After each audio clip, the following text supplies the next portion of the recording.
नमस्कार। आप देख रहे हैं स्पेशल कवरेज न्यूज़। मैं हूं आपके साथ शिव कुमार। मेरे साथ हैं वरिष्ठ पत्रकार आदरणीय शीतल पी सिंह सर। स्वागत और अभिनंदन। नमस्कार। दरअसल बंगाल का चुनाव है और इस चुनाव को लेकर पूरे देश नहीं पूरे विश्व की निगाहें टिकी हुई और जी, भारतीय जनता पार्टी के लिए चुनाव करो मरो की स्थिति है। जी, जिस तरीके से ममता बनर्जी के सांसद ने यह कह दिया कि 298 जो बंगाल की सीटें हैं उन पर मोदी जी का प्रतिरूप लड़ रहा है और अगर आप चुनाव हारे तो फिर क्या 4 मई को इस्तीफा दोगे। ये अच्छा, बयान बड़ी तेजी से वायरल हो रहा है और जो मतदान का प्रतिशत है वो 20 के गुणांक में बढ़ता चला गया। सुबह जी, 9 बजे 19%, फिर 39% और अब 60%। जी, अभी 2 बार ये गणना और आएगी, 3 बजे आएगी, 5 बजे आएगी, फिर 6 बजे फाइनल आ जाएगी। जी, हालांकि उसके बाद भी बढ़ेगा घटेगा वो अलग चीज है, लेकिन मुझे लग रहा है शुरुआती आंकड़ों के मुताबिक कि पिछली बार से मतदान कम नहीं रहेगा। जी, लेकिन इस दौरान बीजेपी हार जीत के इस प्रतिबिंब में सारे रिकॉर्ड ध्वस्त करती चली जा रही है। पुलिस या दमन हो रहा है, लाठी चार्ज हो रही है, महिलाओं को धकेलाया जा रहा है, कोई कुछ बोलने वाला नहीं है। और जब उनके सीएम पद के दावेदार जो बताए जाते हैं शुभेंदु अधिकारी, वो अपनी विधानसभा में जाते हैं, वहां टीएमसी के लोग उन्हें घेर लेते हैं तो बांग्लादेशी घुसपैठिए घुसपैठिए घुसपैठिए कह के वहां से भाग लेते हैं। मतलब और कोई रास्ता नहीं। वहीं इस घुसपैठिए मुसलमान इन सब पर राजनाथ ने कल एक आतंकवादी मुहिम को लेकर एक सम्मेलन में बड़ा बयान दे दिया है। उन्होंने कहा ना तो कोई धर्म होता है आतंकवाद का, ना कोई देश होता है। और वही राजनाथ जी 2025 में ऑपरेशन सिंदूर के बाद सदन में बयान देते हैं कि पाकिस्तान आतंकवाद की नर्सरी है, पूरे विश्व में आतंकवाद कहीं पनपता है तो वो पाकिस्तान। तो मैं नहीं समझता हूं कि भारत के मुसलमान से नफरत, बाहरी मुसलमान से प्यार, ये कौन सा खेल है। तो सर बंगाल के चुनाव को लेकर ताजा खबर क्या है आपके पास? देखिए, इस राउंड में तो जो खबरें चाहे जहां से भी आ रही हैं वो यही बता रही हैं कि एक प्रचंड मतदान हो रहा है। और ये जो एक धारणा थी कि टीएमसी की वजह से डर के मारे बहुत लोग वोट वोट नहीं देते या वोट इनको दे देते हैं, ये सब जो बातें थी, ऐसा कोई असर देखने में नहीं आया। ये ठीक है कि फोर्स बहुत लगी हुई है। आपने बता ही दिया लाठीचार्ज वगैरह की घटनाएं। लाठीचार्ज वगैरह एक पक्षीय नजर आ रहा है कई बार, क्योंकि ज्यादातर वो टीएमसी के खिलाफ हुआ है। जैसे शुभेंद्र अधिकारी उस सीट पर जिसमें ममता बनर्जी से वो लड़ रहे हैं, एक जगह हुट हुए तो उन्होंने उनको बांग्लादेशी वैशी कहा। उसके बाद पुलिस ने वहां जो भीड़ थी उस पर लाठीचार्ज कर दिया। जाहिर है भीड़ उनके विरोध की थी। ऐसे ही दूसरी जगहों पर भी। लेकिन जैसा लोगों का रुख नजर आ रहा है, उससे लग रहा है कि पिछली बार जैसे हुआ था कि पिछली बार सारे सर्वेक्षण जितने थे, कोई 120 से कम सीट बीजेपी को नहीं दे रहा था। एक आध ने तो जिता भी दिया था। तो हो सकता है अभी 6 बजे जब हमारे यहाँ फिर एग्जिट पोल खुलेंगे तो शायद वही कार्रवाई फिर करते हुए लोग दिखें। लेकिन ऐसा लग रहा है कि अब एक ने तो मुझे बहुत सारे सेफोलॉजिस्ट से हम लोग बात करते रहते हैं जो वहाँ सर्वे वर्वे करते रहे हैं।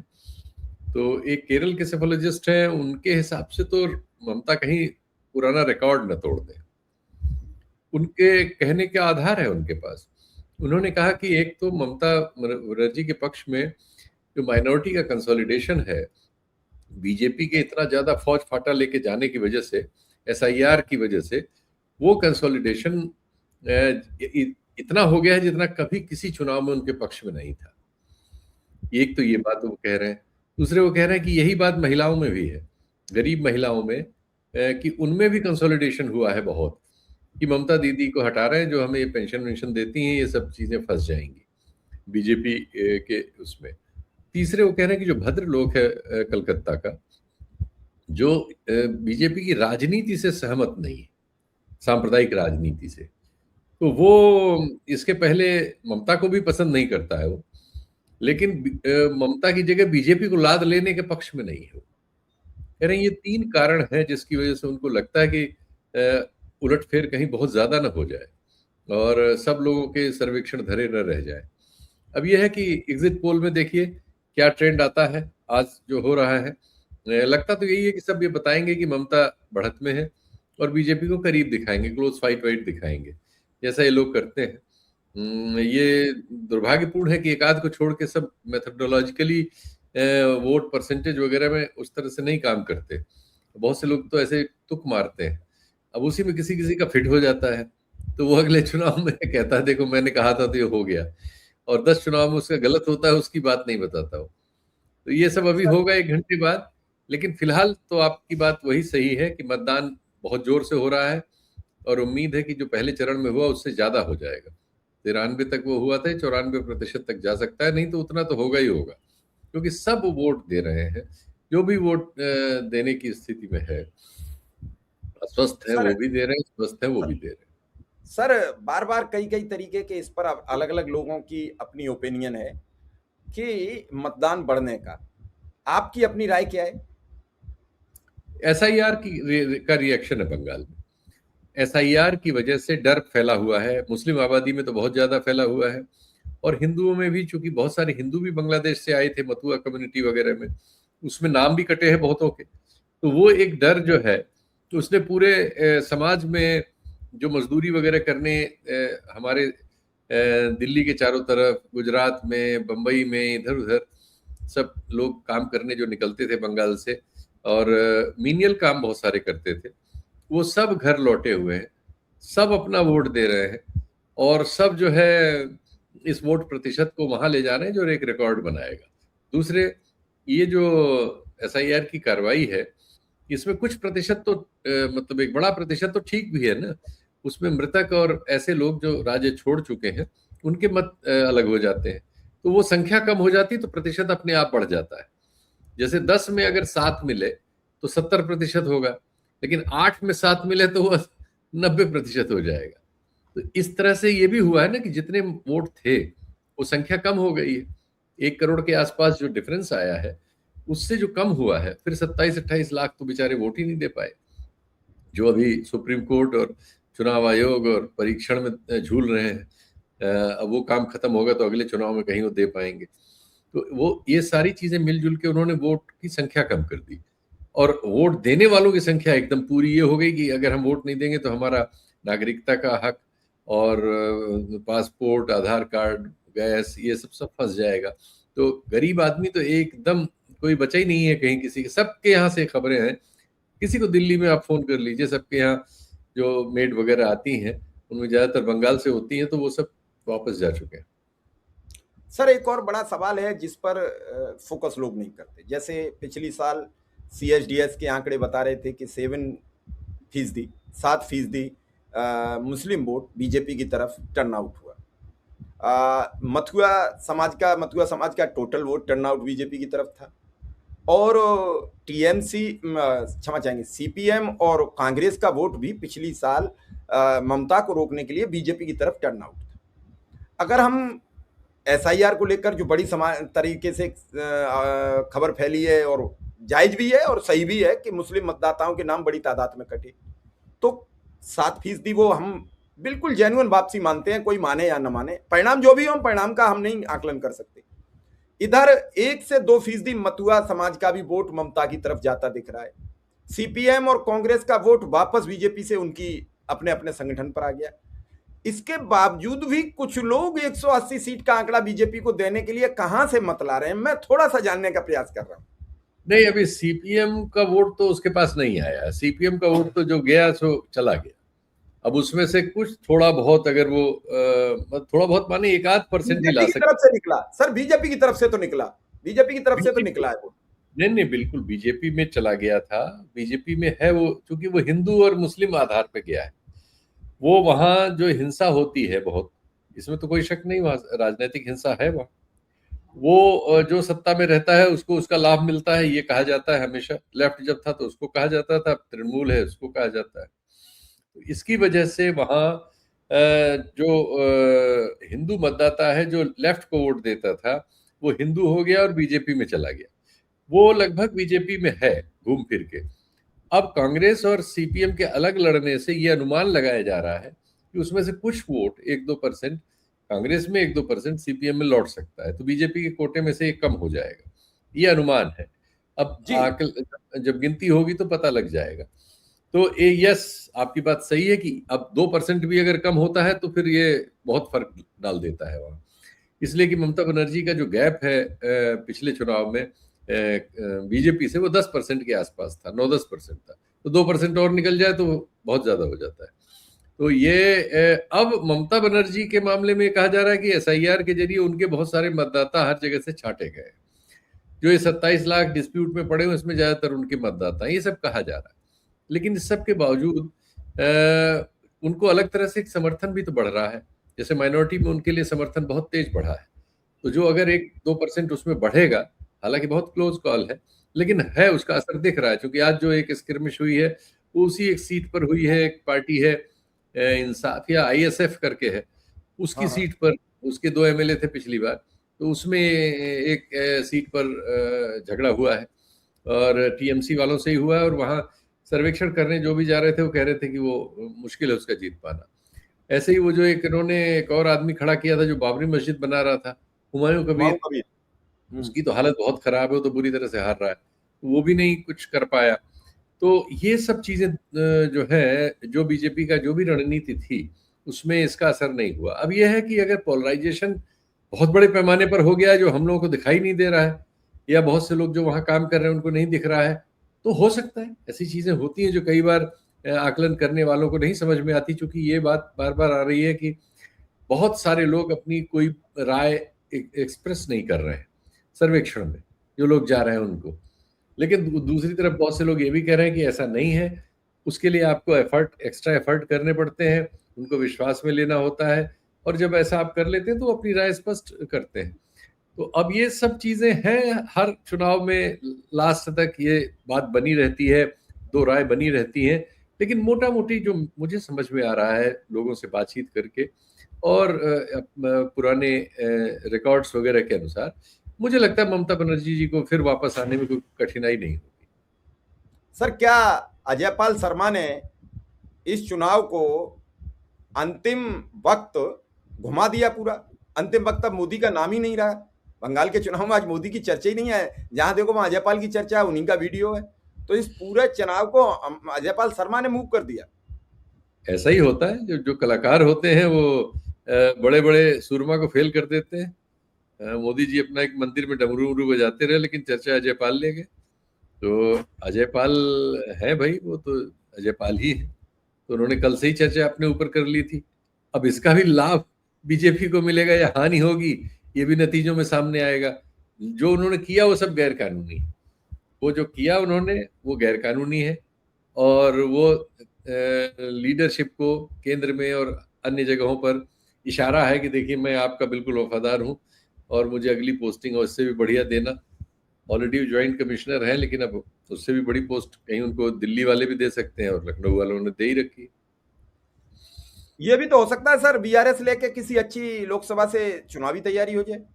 क्या क्या फर्क पड़ता है, ऐसा भी हो सकता है, ऐसा भी हो सकता है। ऐसी होने में कोई ऐसी वैसी बात नहीं है जी। हाँ। लेकिन सर लगातार मतदान बढ़ता चला जा रहा है और वहां भीड़ भी बहुत लंबी है, बहुत लंबी लंबी कतारें लगी हैं। लोग वोट डालना चाहते हैं, सबको खतरा है कि हम वोट नहीं डाल पाए तो मेरे जो अधिकार हैं वो सीज न हो जाएं।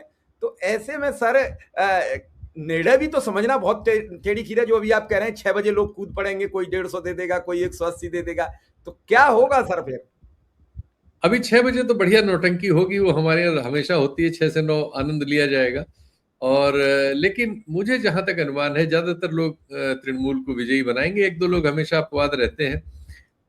तो कई बार फ्लूक लग भी जाता है, कई बार फ्लूक फेल भी होता है। देखते हैं कौन क्या करता है। और लेकिन सर मोटा मोटी मुझे ये उम्मीद है कि सब लोग कहेंगे कि वो तृणमूल ही जीत रही।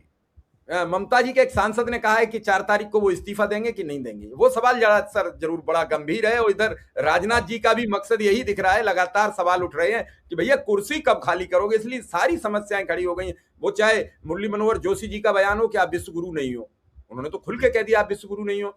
उसके बाद राजनाथ जी ने पहले एक बयान दे दिया कि हम कोशिश कर रहे थे, हमें किसी ने पूछा ही नहीं, हमने तो बहुत प्रयास किया।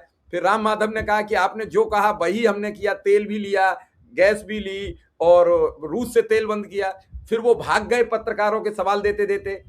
और उसके बाद अब राजनाथ जी का ये बयान कि आतंकवाद का कोई धर्म नहीं होता, यही तो आप कह रहे हो पिछले 20 साल से कि आतंकवाद का कोई धर्म नहीं होता, अपराधी की कोई जाति नहीं होती है, लेकिन यहाँ वो आपकी बात को कहते हैं कि आप एक पक्ष के तरफ खड़े हो जाते हो। तो सर क्या राजनाथ आज आपके साथ खड़े हो गए?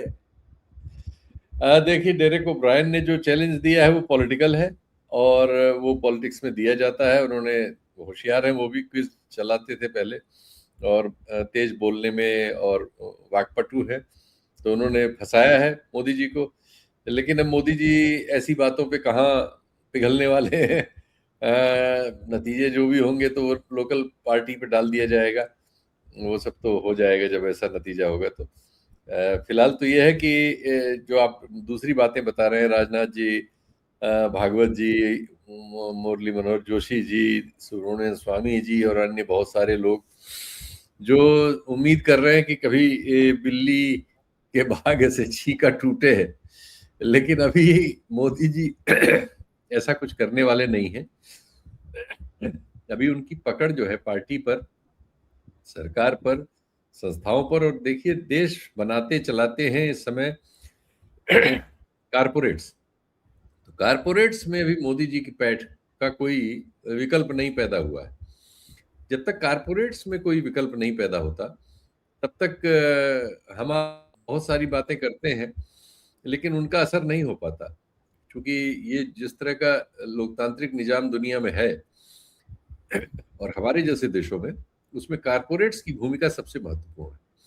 और कारपोरेट्स जो हैं इस समय, तो वो एकजुट होके इसी ग्रुप के साथ है, और उन्होंने अपने समय में उनको लाभ भी बहुत पहुंचाए हैं।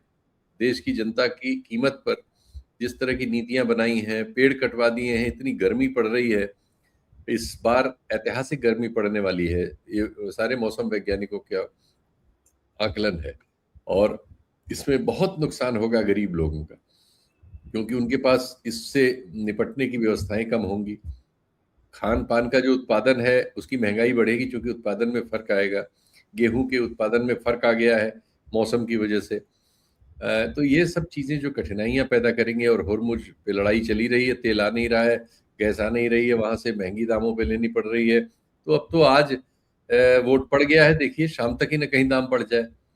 तो आज शाम भी हो सकता है, कल सुबह भी हो सकता है, दाम बढ़ने का एकदम तलवार लटकी हुई है। तो ये सब चीजें बहुत कठिनाई साधारण आदमियों को करने वाली हैं, और हमारे देश में साधारण आदमी ही 90% से ज्यादा है। सिर्फ 10% लोगों को इस दौर में तरक्की मिली है। तो वो 10% तो मोदी जी के साथ है, और उसमें जो कारपोरेट सेक्शन है, जो 0.1% होता है, वो तो पूरा उनके साथ है अभी तक, ऐसा नजर आता है। तो अभी उसमें जब तक टूटन नहीं होती, तो ये नेताओं के बयानों को मैं उस तरह से नहीं लेता, क्योंकि ये बयान आते रहते हैं, लोग उम्मीद करते रहते हैं। बहुत से लोग योगी जी के लिए भी उम्मीद लगाए हुए हैं। योगी जी लोकप्रिय हैं, ये सही है। उत्तर प्रदेश के बाहर उनकी लोकप्रियता उत्तर प्रदेश से ज्यादा है।